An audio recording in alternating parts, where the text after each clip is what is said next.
le dénouement de 3 mois d'enquête.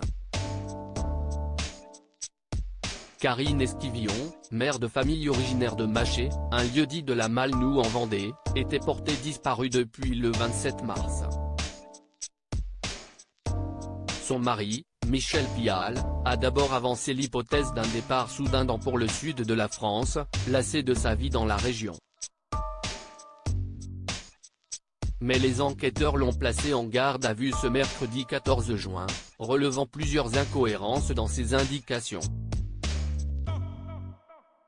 Après 48 heures d'interrogatoire, le père de famille âgé de 51 ans a avoué avoir assassiné sa femme, selon les informations du Parisien. L'homme évoque un accident, à l'arme à feu, dans des circonstances encore floues, ont précisé nos confrères. Le brocanteur en ligne a aussi révélé aux gendarmes où il a caché le corps de Karine, dans un bois en Vendée. Suite à de tels aveux, Michel Pial sera présenté au juge au palais de justice de La Roche-sur-Yon pour meurtre.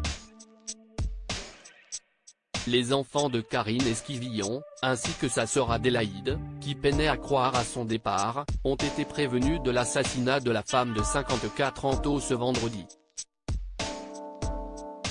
Reste à savoir pour quel motif Michel Pial a tué son épouse. Le quotidien explique qu'il s'est marié à cette ancienne employée en hôpital devenue mère au foyer, au début des années 2000 après une première union. Ils s'étaient rencontrés en région parisienne. Ensemble, ils ont eu 3 enfants, dont 2 âgés de 12 et 14 ans, qui vivaient avec lui dans leur maison à Maché. Karine et Michel étaient apparemment séparés depuis 4 ans mais vivaient encore sous le même toit, sans que leurs proches ne soient au courant de leur rupture. Michel Pial, un mythomane condamné plusieurs fois décrit comme un homme ayant un comportement mythomaniaque capable d'inventer des scénarios rocambolesques par un juge chargé de trancher sur son divorce au début des années 2000, l'étau s'est peu à peu resserré autour de Michel Pial. Brocanteur en ligne de métier, né dans le 18e arrondissement de Paris, le 5 octobre 1971, il est un habitué des gardes à vue, son casier judiciaire porte plusieurs condamnations, notamment pour escroquerie, indiquaient nos confrères.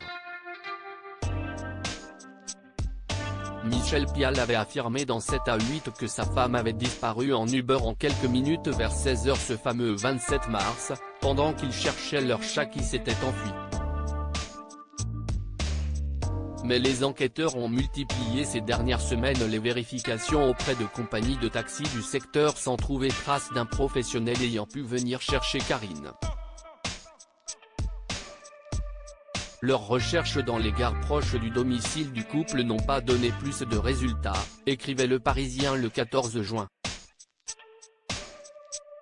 Autre incohérence, le téléphone de Karine Esquivillon, retrouvé le 9 avril dans un fossé aux abords de Maché.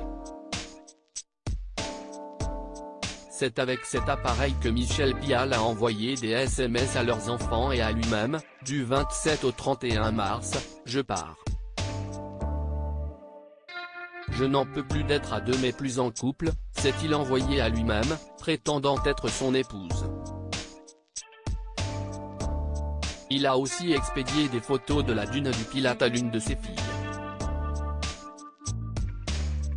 Les gendarmes ont depuis établi que ces clichés n'ont pas été pris par Karine.